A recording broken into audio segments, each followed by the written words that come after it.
A gente vai passar agora o vídeo da série de março. É muito importante que você curta esse vídeo e se inscreva no canal. Te vejo lá.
Amigos e amigas da Encontro. A Encontro é uma comunidade que se importa com as pessoas e com o mundo no qual vivemos. Por essa razão, seguimos orientações oficiais no sentido de cancelar temporariamente nossos encontros presenciais no Hotel Mercury e no Centro Empresarial Terra Firme. Nós queremos nos unir às autoridades públicas na busca de uma solução para o problema que está se instalando. É hora de exercitar o amor de Deus que move as nossas vidas e seguir à risca as orientações das autoridades da saúde em favor das pessoas. Cada um de nós, você e eu, precisamos fazer a nossa parte. E lembre-se de orar por essa situação que a gente está vivenciando. As crianças do nosso grupo dos Kids, que são muito amadas por nós, estão envolvidas numa programação muito especial e muito legal nesse ano. A nossa equipe dos Kids trabalha incansavelmente para semear no coração das crianças o amor a Deus e amor pela vida em família. Veja algumas imagens de como as crianças estão se envolvendo no dia a dia da vida do seu lar, como resultado daquilo que elas estão aprendendo na Encontro Kids. É criança lavando a louça, é criança lavando roupa, é criança fazendo espontaneamente atividades simples, como arrumar a sua cama, enfim, se envolvendo nas tarefas do lar, criando nas crianças um sentido do amor de Deus e do amor a Deus e do amor pelas nossas famílias. Nós estamos encerrando neste dia, nesta semana, a nossa série Mentiras Perfeitas. E hoje nós refletimos e conversamos sobre o tema Se te faz feliz, então faça. Certamente você já ouviu pessoas dizendo, ou você mesmo, quem sabe, já falou, se te faz bem, ou se me faz bem, então faça. Na verdade, essa ideia de que importante que me faça bem, importante que me faça feliz, parece que virou uma espécie de estilo de vida ou até uma filosofia de vida. Há uma música da banda Resgate que expressa bem essa realidade. A música chama-se em prol do meu nariz. Veja um trecho dessa música. Viva toda tentativa de ser feliz. Então, palmas para a tortura, pois alguém sorri. Já que vale tudo para viver, já que é meu direito de tentar, ninguém mais importa além do centro do universo. Eu. Quer dizer, se te faz feliz, se te faz bem, então faça. É justamente uma expressão dessa realidade centrada no eu. A música do Resgate ainda continua. Deus acima de tudo e de todos, mas todos como se fossem eu. Deus acima de tudo e de todos, e todos como se fossem eu. Essa postura, meus amigos, se te faz feliz, se te faz bem, então faça, então vale. Ela está presente nas atitudes simples do nosso dia a dia e virou entre nós uma espécie de estilo de vida, de uma filosofia de vida. Mas o que a maioria das pessoas não pensa e não para refletir é que o resultado nunca é bom. A música do Resgate conclui expressando, descrevendo o resultado dessa postura. Se cada pessoa é uma só, e se cada um é o que quer ser, nessa ingênua solidão, e agora o solitário pede irmãos, e a comunidade se desfaz em prol do seu nariz. Imagina se em tempos de coronavírus, esta atitude, importante é eu ser feliz, ou se te faz feliz, se te faz bem, então faça. A comunidade se desfaz. O sentido do coletivo, do bem-estar coletivo que se constrói, simplesmente se desfaz. Em tempos de coronavírus, essa filosofia, se te faz bem, então faz, seria um desastre, ainda maior do que a própria doença já parece estar trazendo sobre nós. Meus amigos, nem tudo o que parece te fazer feliz te faz feliz de verdade. Nem tudo o que vai te fazer feliz agora vai te fazer feliz para sempre. Nem tudo o que faz a mim feliz vai me fazer feliz a longo prazo e de forma permanente, porque a busca da felicidade própria em detrimento da felicidade dos outros pode trazer muita tristeza, muita dor e machucar muita gente pelo caminho. Aliás, quando uma pessoa adota como sua filosofia de vida frases como essa: já que me faz bem, eu vou fazer. Eu posso ser tudo o que eu quiser. Ou eu tenho o direito de ser feliz. Quem adota frases como essa, como seu estilo e sua filosofia de vida, vai machucar as pessoas à sua volta, porque é uma filosofia centrada em si mesmo. Ou quando encontramos pessoas com essa filosofia de vida no nosso caminho, nós certamente vamos nos machucar e nos ferir. Na última semana, nós conhecemos a história de uma família na Bíblia. Eu queria rapidamente recapitular, para aprofundar essa história, recapitular um pouco daquilo que eu falava aqui na última semana.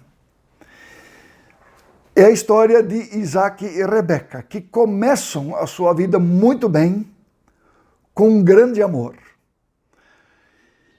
Quando os filhos chegam, Primeiro Esaú, depois Jacó.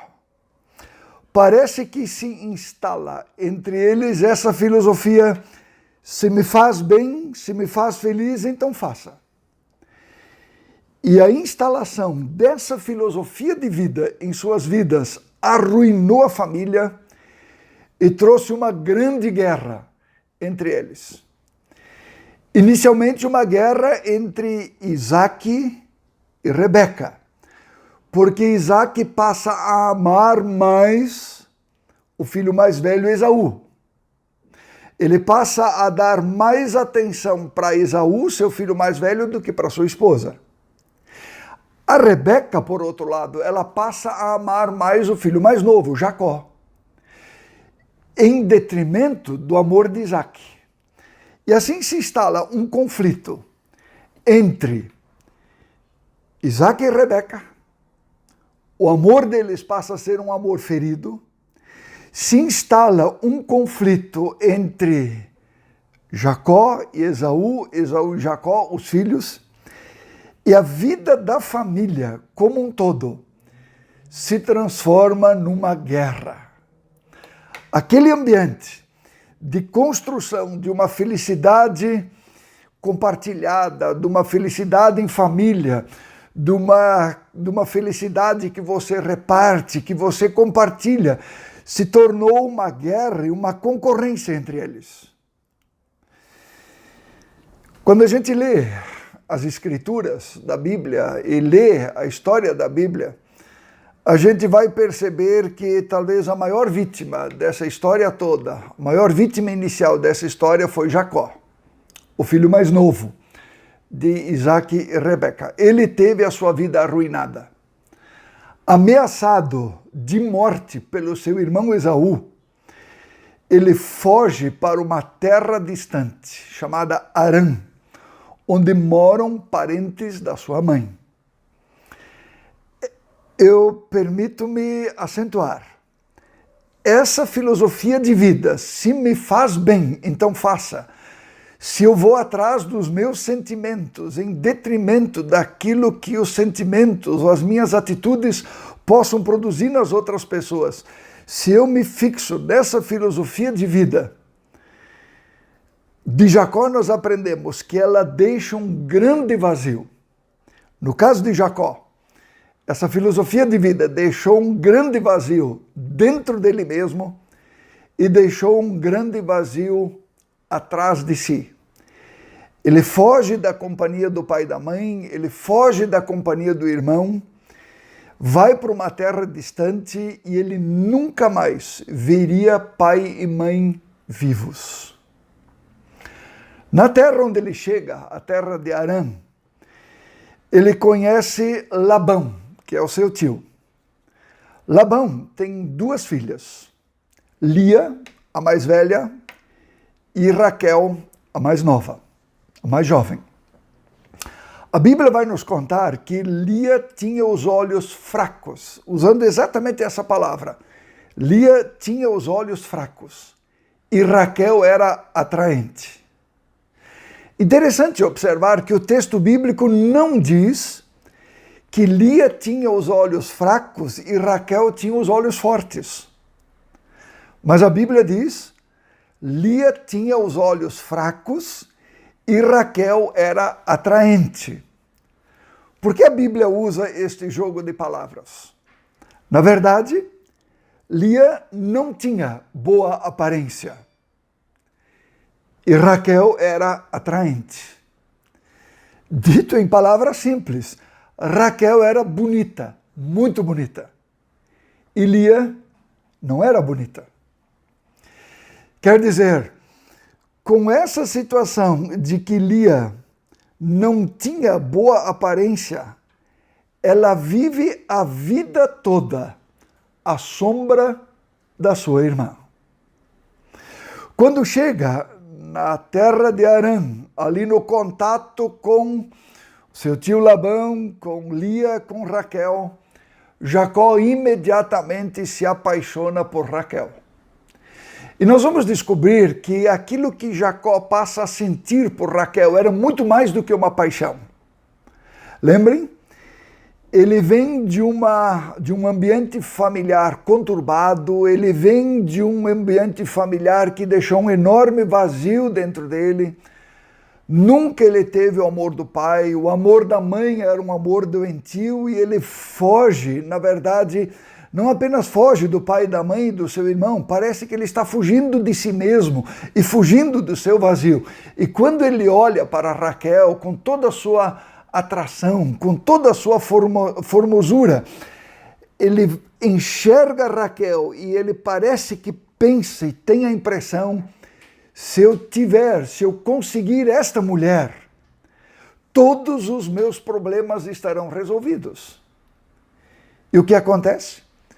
Quando ele pede para o pai de Raquel, Labão, para casar com ela, Labão diz: muito bem, é costume na nossa terra que a gente tenha que pagar um dote para ter uma mulher. Eu proponho que você trabalhe 7 anos para mim cuidando dos meus rebanhos. Ora, Jacó, tomado e com esse peso emocional do vazio que vem da sua história, que estava dentro dele, ele aceita a proposta do sogro, do futuro sogro, e chama a atenção de que o que ele paga por Raquel é 4 vezes mais do que normalmente alguém pagaria num dote. Ao final dos 7 anos, chega o tempo do casamento e a noiva lhe é entregue coberta de pesados véus. Jacó passa a noite de núpcias com a mulher e quando ele acorda de manhã, ele percebe que ele foi enganado. Enganado pelo sogro, mas na verdade enganado pelo vazio, que também estava dentro dele. E ele percebe que ele dormiu a noite com Lia. Quando ele vai cobrar essa atitude do seu sogro, Labão, Labão diz: Jacó, é costume na nossa terra que primeiro a gente case a filha mais velha, mas não há problema. Se você trabalhar mais 7 anos por mim, eu também lhe dou Raquel. E Jacó, profundamente oprimido pelo peso que está sobre ele, topa a parada. Meus amigos, o que está por detrás dessa atitude de Labão na sua relação com Jacó, com Lia e com Raquel? Labão sabia que por Lia não ser bonita, ter os olhos fracos, ele sabia que nenhum homem se casaria com ela, ou ofereceria dinheiro por ela. Ele por anos deve ter pensado como ele se livraria dela, já que ela deveria ser a primeira a casar, para que Raquel, que lhe renderia um bom dinheiro, pudesse se casar. E em Jacó, ele encontra a solução para o seu problema financeiro e enxerga uma oportunidade. Meus amigos, perceba que Labão também vive de acordo com essa filosofia de vida. O que me faz feliz eu vou fazer. Dane-se os outros. Importa eu ser feliz. Desde que a minha vontade seja feita, os outros precisam se adequar e precisam se adaptar. Mas o que isso significou para Lia? Sabe, a filha que o pai desprezou se tornou a esposa que o marido não queria. A filha que o pai desprezou, por causa da sua aparência física, se tornou a esposa que o marido não queria. Raquel era a preferida de Jacó. Lia era a garota que não atraía ninguém. O coração de Lia tinha um vazio tão grande quanto o vazio que havia no coração de Jacó. Jacó olha para Raquel e pensa: se eu tiver esta mulher, os meus problemas estarão resolvidos. Lia olha para Jacó e pensa: se eu tiver o amor de Jacó, todos os meus anseios mais profundos estarão resolvidos. Ela pensou: se eu tiver filhos, então meu marido me amará. E então minha vida infeliz será consertada. Mas em cada nascimento dos filhos, ela afunda cada vez mais num inferno de solidão. Ela estava condenada a viver e a ver todos os dias o homem que ela amava nos braços daquela em cuja sombra ela vivera a vida inteira. Era como se cada dia fosse uma facada no seu coração. Lia estava tentando encontrar a felicidade e a identidade em ter filhos, porque pensava que assim ela conquistaria o amor do seu marido e preencheria o seu vazio. C.S. Lewis, autor conhecido por nós, ele consegue captar essa relação e esses sentimentos e essa luta na busca por significado que está presente na vida de Lia, como também estava presente na vida de Jacó, nas seguintes palavras: os desejos que surgem em nós quando nos apaixonamos pela primeira vez, ou pensamos pela primeira vez em um país estrangeiro, ou nos deparamos pela primeira vez com um assunto que nos deixa animados, são desejos que nenhum casamento, viagem ou aprendizado podem realmente satisfazer. Não estou falando do que podemos chamar de casamentos, férias ou estudos mal-sucedidos. Estou falando dos melhores possíveis.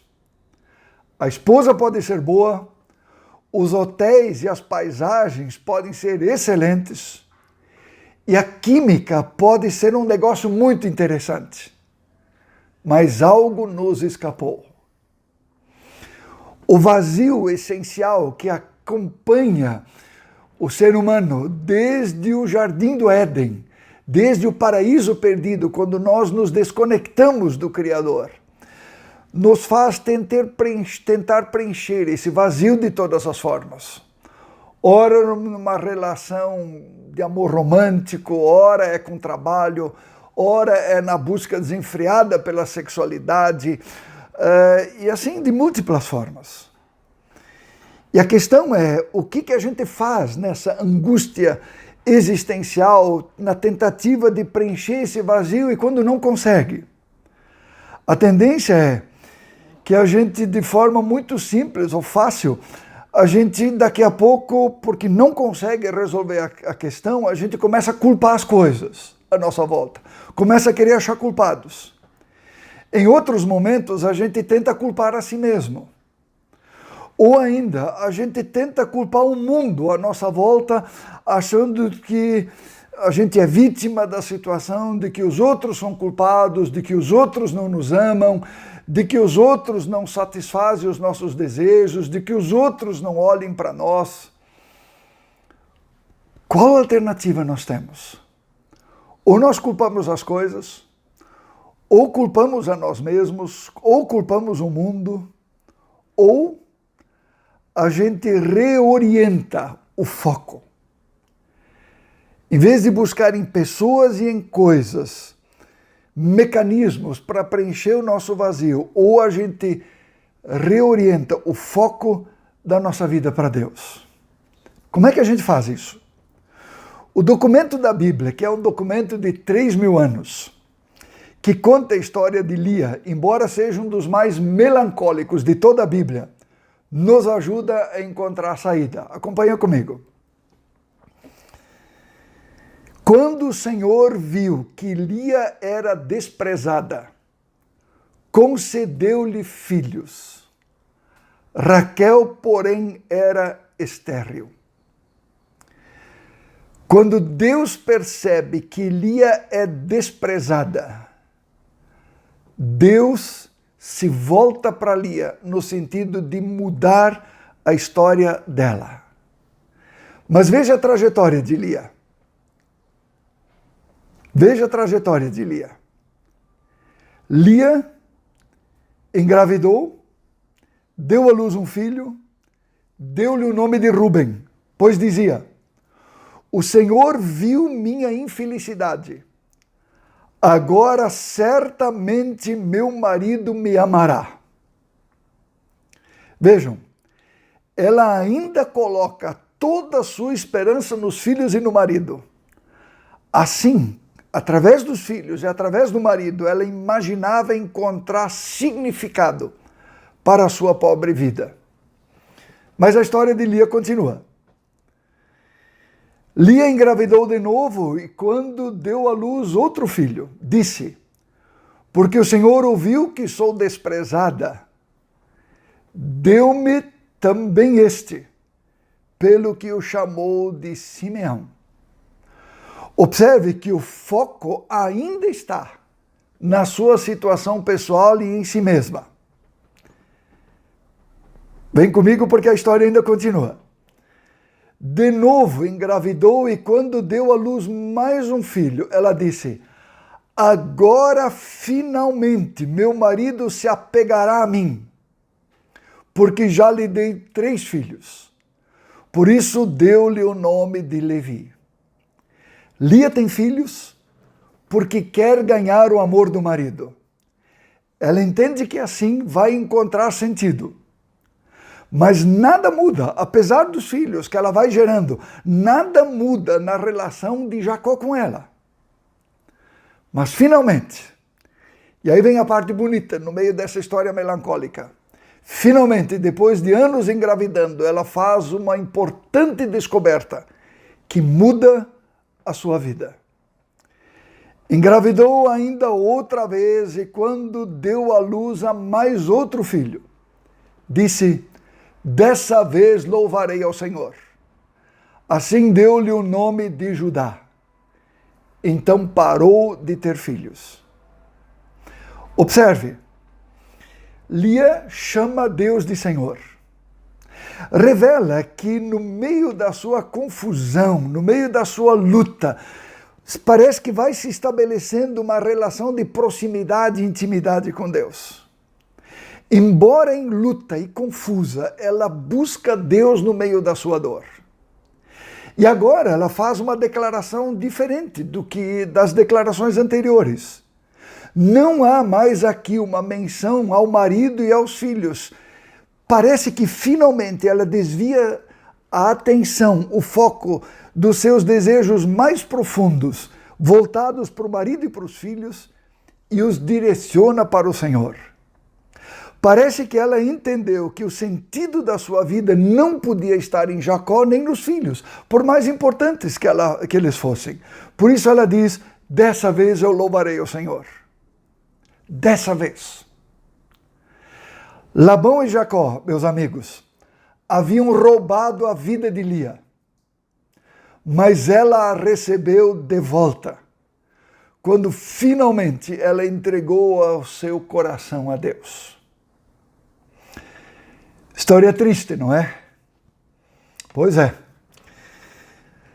Talvez você se pergunte como é que a Bíblia conta essas histórias. A Bíblia não é uma história de heróis. Meus queridos, a Bíblia não é uma história de heróis nem de pessoas perfeitas.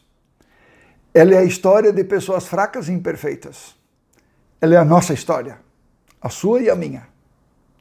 Na Bíblia, há só um herói: Jesus.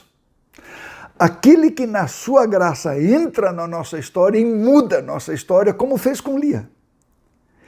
E isso nos dá esperança justamente nessa vida, quando nós somos feridos, quando nós somos traídos, quando nós somos enganados, quando nós somos deixados de lado.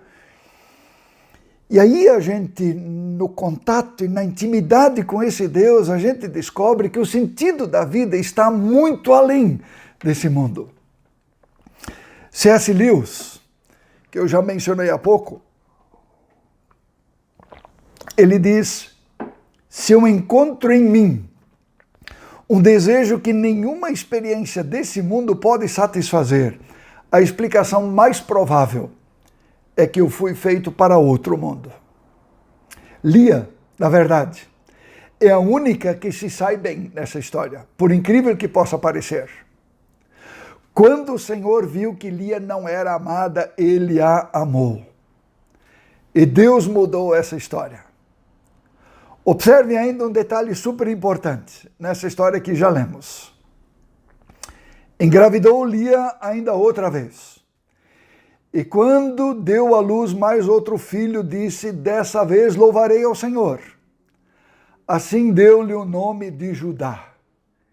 Então parou de ter filhos. O filho da mudança, da guinada na sua vida é Judá. Judá é um antepassado de Jesus. Lia se tornou a mãe ancestral de Jesus, que descende deste filho de Lia, como eu mencionei, que é Judá. O Messias, o Salvador e Redentor, descende de Lia. Deus entra na vida da garota que ninguém queria, a mal amada, e faz dela a mãe ancestral de Jesus. A salvação veio ao mundo não por meio de Raquel, mas através da desprezada Lia. A salvação vem para nossas vidas não por nenhuma pessoa, por melhor que ela seja, mas por Jesus. Os deuses das religiões moralistas favorecem os bem-sucedidos e os conquistadores. São esses que tentam subir as escadas morais rumo ao céu. O Deus da Bíblia é diferente. Ele é aquele que desce a esse mundo para realizar a salvação e nos dar a graça que a gente nunca conquistaria sozinho.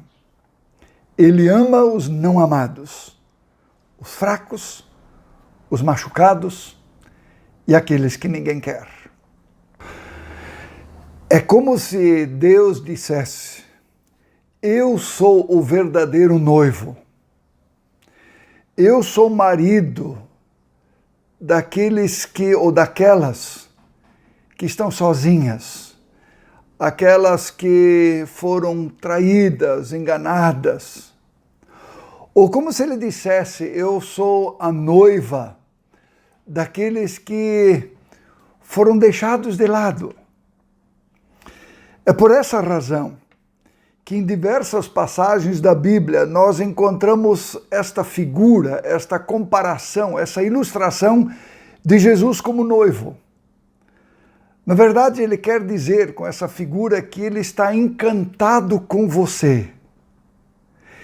Você que está sozinho, você que foi deixado pelo caminho, você que busca significado, ele está encantado por você.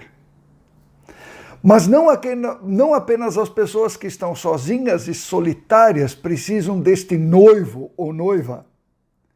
Também aquelas pessoas que estão bem casadas, aquelas pessoas que estão num relacionamento sólido, também estes precisam compreender que Deus é o verdadeiro e principal cônjuge.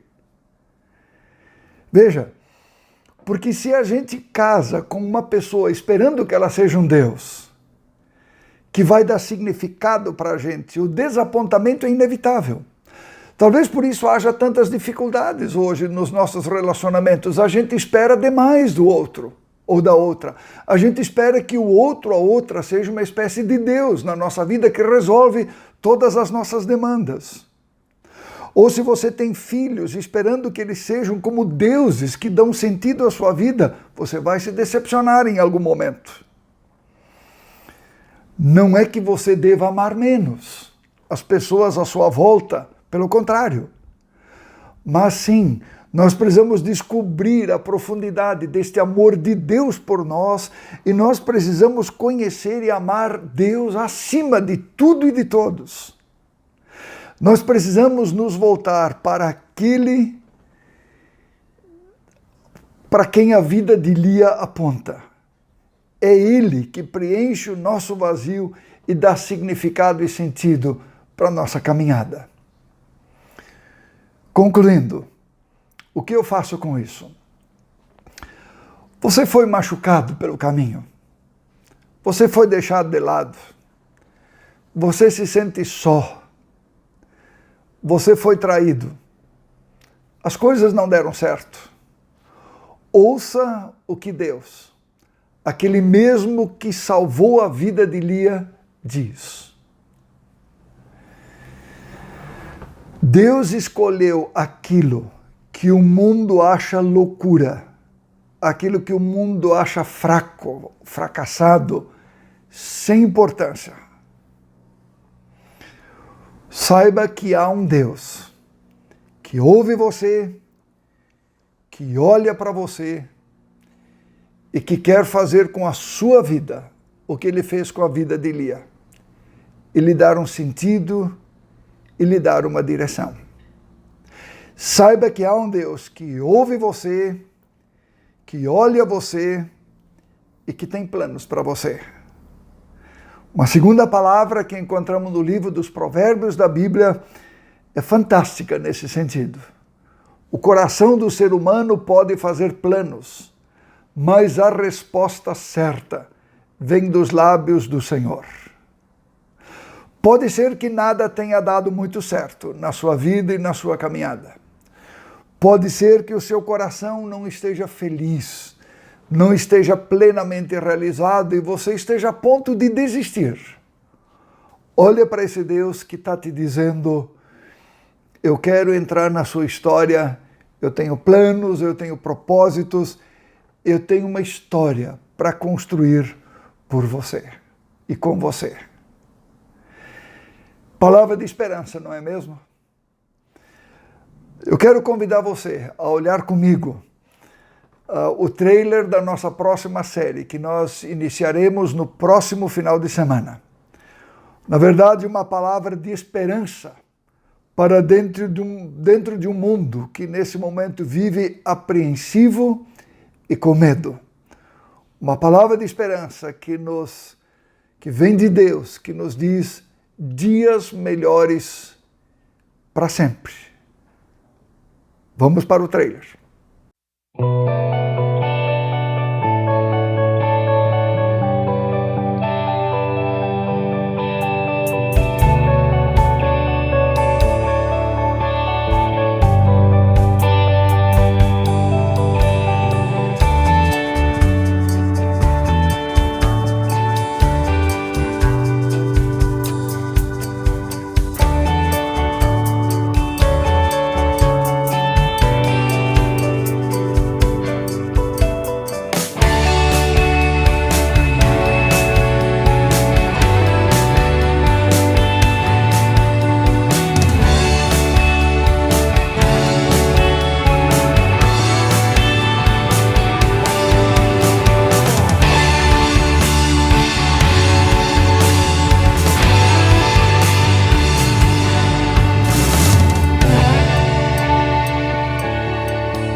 Convido você a falar com Deus. Ali onde você está, concentre-se e vamos ter um momento para falar com o nosso Criador. Senhor, nosso Deus, muito obrigado que nós podemos, como Lia o fez, te chamar de Senhor e te experimentar como Pai. O Pai, o noivo que está encantado com a sua noiva. Tu sabes, Deus, que muitas vezes na nossa vida nós erramos de direção. Muitas vezes na vida a gente perde o significado. Somos machucados, machucamos outros, deixados de lado. As coisas não funcionam como a gente gostaria que funcionassem. Senhor, o que nós pedimos é que tu permitas que dias melhores para sempre possam vir em nossas vidas. E, Senhor, nós oramos de uma forma especial neste dia, pela humanidade, por todos os países onde o coronavírus vai fazendo o seu estrago. Senhor, abençoa as autoridades da saúde em todo o mundo para que tomem da tua sabedoria para tomar as decisões certas. Pessoas que estão sendo vitimadas, Senhor, pela doença, contagiadas. Ó Deus, esteja com elas, fortaleça da cura que elas buscam e procuram. E ali, Senhor, onde pessoas perderam pessoas, dá o teu consolo e a tua graça para elas, para que não desanimem na caminhada. E dá-nos nesse sentido, Senhor, um espírito coletivo, um espírito comunitário, um espírito público que vai muito além daquela filosofia de vida, se te faz feliz, então faça. Mas ajuda-nos a olhar para o outro, ajuda-nos a olhar para as pessoas à nossa volta, de cada um de nós fazer a sua parte, para que essa epidemia logo passe, Senhor. Ó Deus, nós nos colocamos em nossas vidas, em tuas mãos e debaixo da tua proteção e do teu cuidado. Em nome de Jesus nós oramos e pedimos. Amém. Não se esqueça de curtir o vídeo e se inscrever no canal. Tchau!